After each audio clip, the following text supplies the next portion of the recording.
Hello, this is Raphael Freeman from Running Our Typesetting, and in this video we're going to talk about kerning, in particular when we're typesetting a document, a book. So let's dive straight in.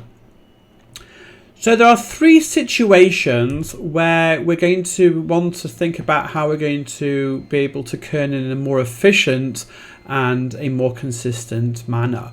The first situation is going to be what I like to call a funky font. Now, what do I mean by this?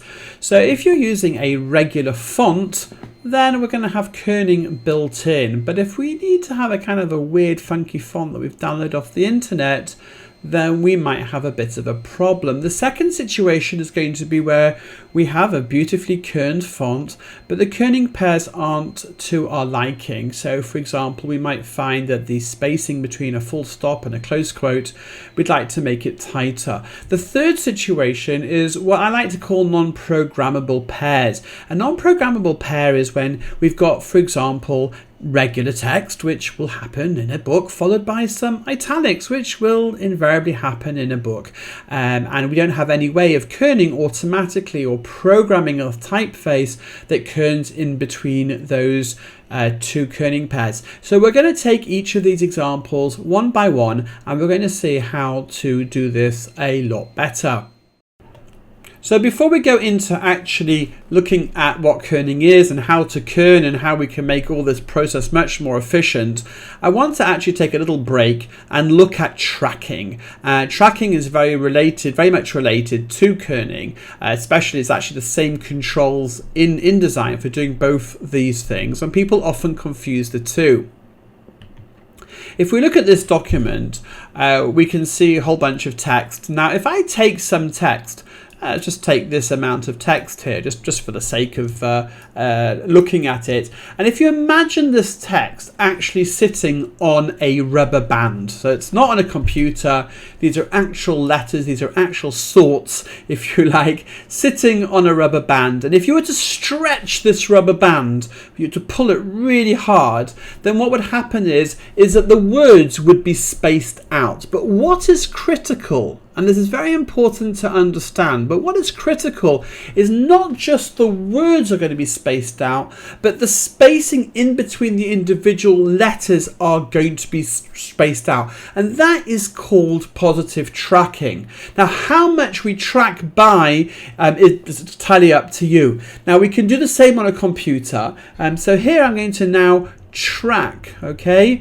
And as you can see, both the spacing in between the words and the spacing in between the letters has now increased, and I've done this by a value of 147. Why that amount, I don't know, but let's put it back to 0 again. Okay, and we can do the exact opposite. We can track, we could go negatively. Okay, so now I've tracked minus 120. Okay, and this is tracking. Now, when do we use tracking? We might use tracking in a situation whereby we have a paragraph and we want the paragraph to behave a little bit differently to the way it's behaving right now. We might want to have, for example, we might want to track it so that it takes up another line. Okay, we might want to track it so it takes up less than a line. Of course, I'm negatively tracking, and of course that's way too much. It looks absolutely awful, but we could do that. Another situation that we might happen is we might decide to put a word in small caps. Okay, so if I now make this word in small caps, I go to open type all small caps. So I might want to track that word, and the term that we often use in this situation is called letter spacing. We might want to letter space this word by, let's say, 50, and say, oh, we like that a little bit better. So that could be something we do. So that's letter spacing, but really it's just tracking. Now, when I did track, I did that very quickly, and I didn't, how did I do that? What's the shortcut?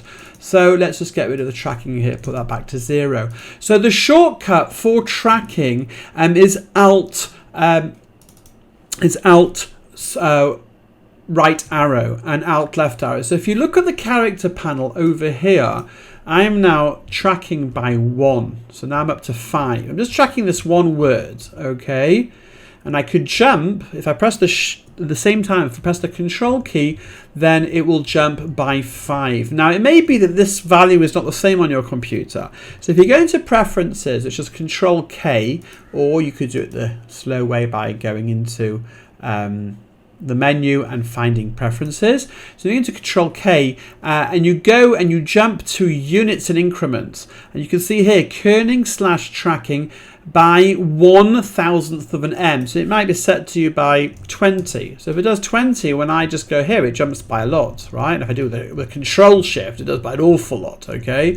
So I tend to have my tracking set at 1. That's my default, okay? So that's how we track. So again, it's Alt right arrow, and if you're on a Mac, then it's going to be Option right arrow or Command right arrow, and then the addition of the control on the PC and on the Mac, probably Command, will do a multiple of 5. Okay, so that is how we track, but we're not tracking, we're talking about kerning. So let's now go into kerning. We're going to now look at kerning and how to kern. Now here we've got 2 fonts. Now if you remember before, we said the first situation was going to be a funky font. So in this particular page, as you can see, what we've done is we've chosen for the title pages an interesting font. It's called Traveling Typewriter, downloaded off the internet. Kind of cool. Now if you look very closely, and I'm going to bring the character panel here, and I zoom in as big as I possibly can here, okay? If I place the cursor in between the F and the E, we will see that in here we have a 0. And if we put an E and the S, yet again we have a 0, okay? In other words, this font isn't kerned. Now if I now zoom out and go back to my favorite font, which is Arno Pro, and I just zoom in, and I go here, and I've just placed my cursor between the R and the A. As you can see, it is kerned. It's kerned by 34. And between the A and the B, it's kerned by -7, etc., -3. In other words, the font programmer has gone in and kerned. Now I'm going to take this particular word here, this capital Y and this capital E. Now this is very interesting.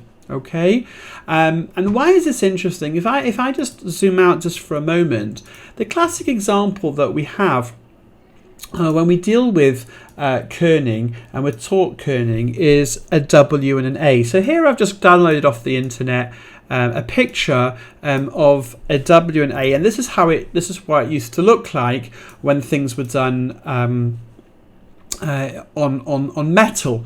And as you can see here, we have a bit of a problem because the block of the W, it's got it's a bit of a problem. It can't get any closer to the A. How are we going to get this W and A closer together?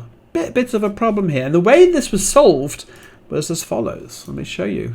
Okay, so sorry, it's low resolution. I just took it off the internet, but you can get the idea. So the actual W would actually have to be physically cut so that the W and A could get closer together. So we have a very similar situation here, except we don't have to do any cutting. Okay, so if you can imagine, if we had this little block here, okay, and well, it's got kind of a cool background. I wasn't intending on that. That's just from the. Here we go. Let's just make it a little bit more normal, and we don't really need to have this effect here. Do apologize about that. We got a transparency effect as a default here. We'll just turn that off. Okay. So if you can imagine here, you know, the Y would have sat on a block and the E would have been too far away. So the within the font, this has been kerned. If I turn the kerning off, if I do 0 here, you'll see that the Y and the E are too far away.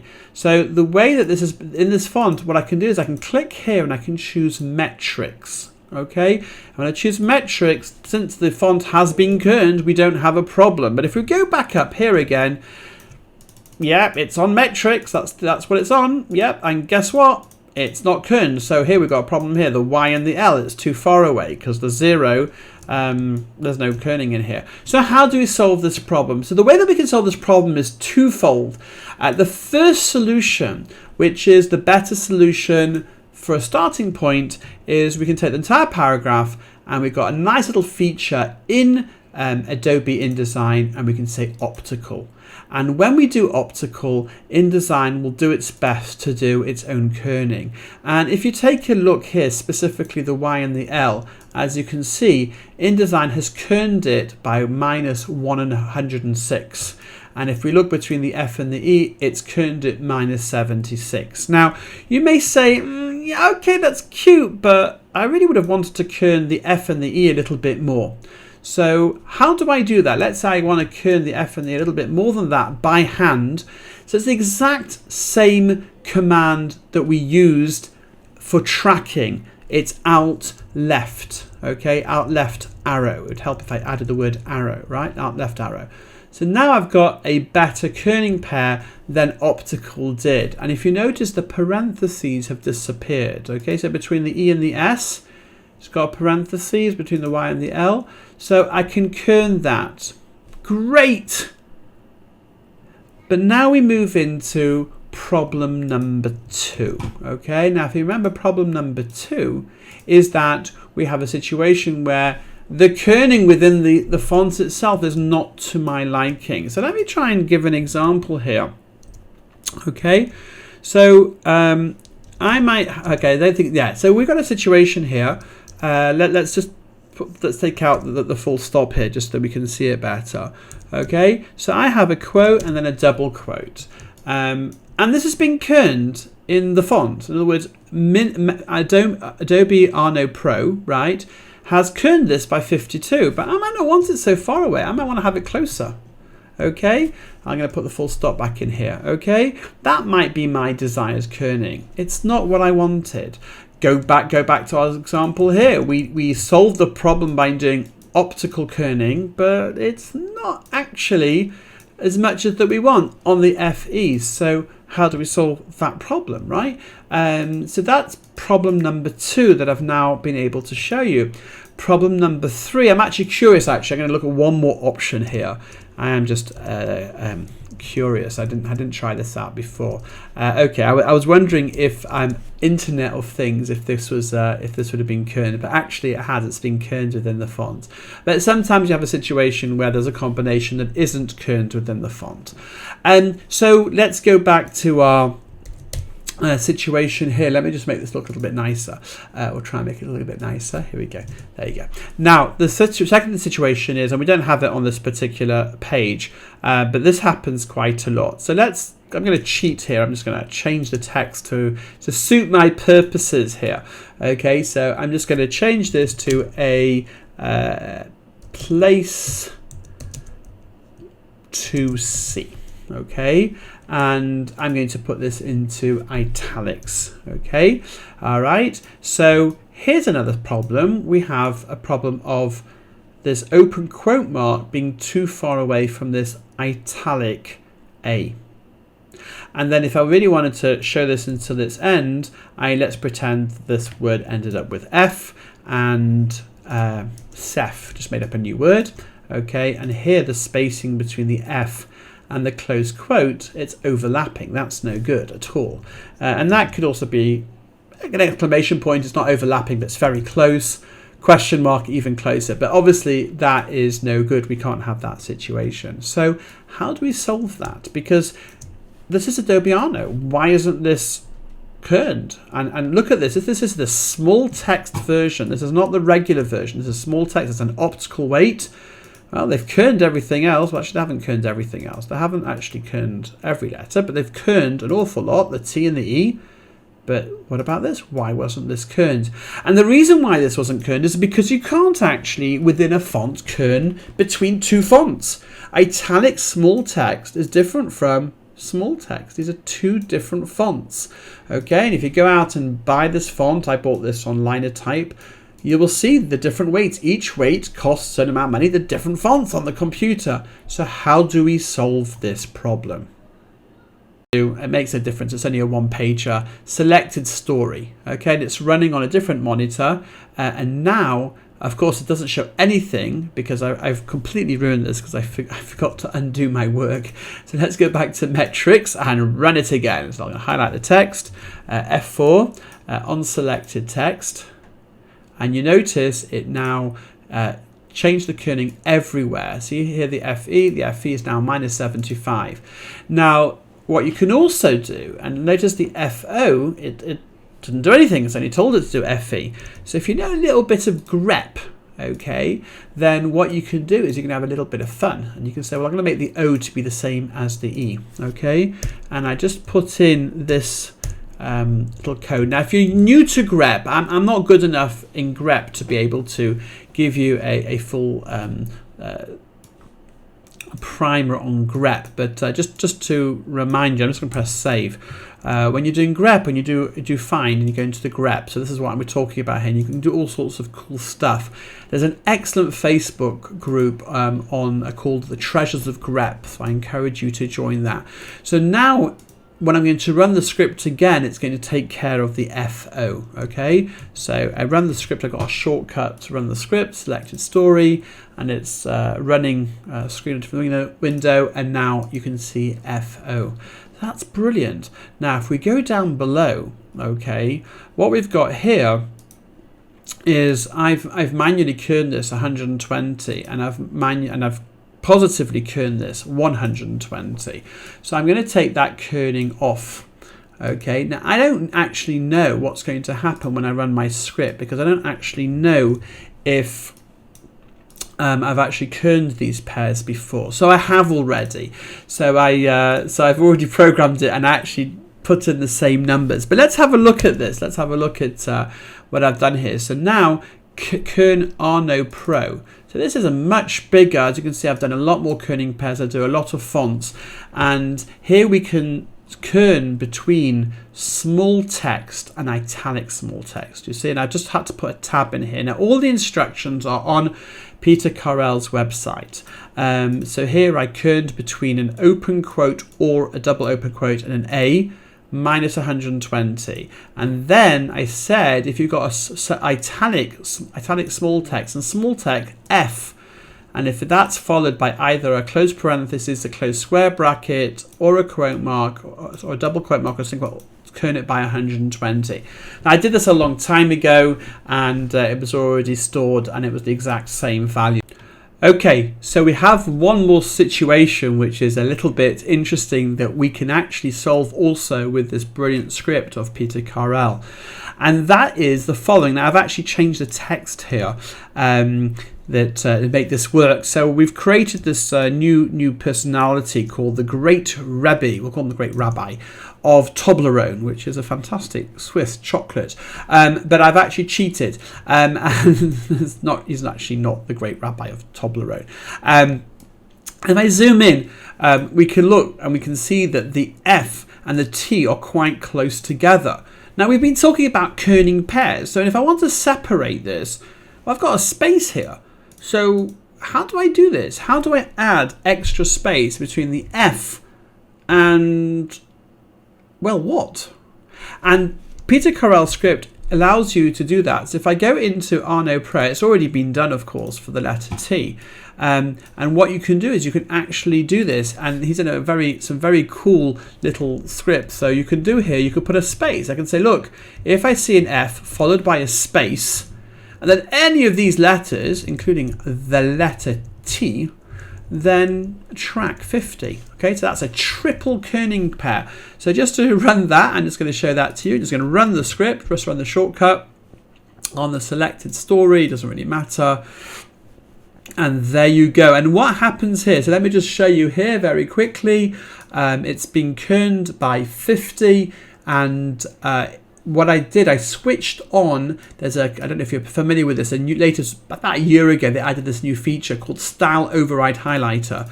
So when you switch that on, it shows you where it's made changes. So actually, I can show you here, and we can see that between the F and the R and the F and the G, and then these are the changes that were made in the font called Typewriter.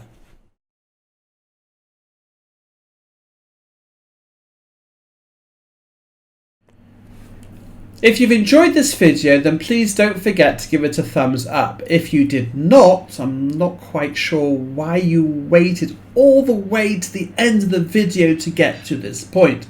So, assuming that you have, then I'm glad you've enjoyed it.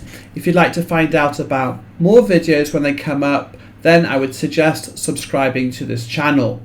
If you have a manuscript that needs typesetting, or you just have a general question about the video, you can leave it in the comments below, or you can go over to our website and see what other services we also provide. Until the next time, this was Raphael Freeman from Running Our Typesetting.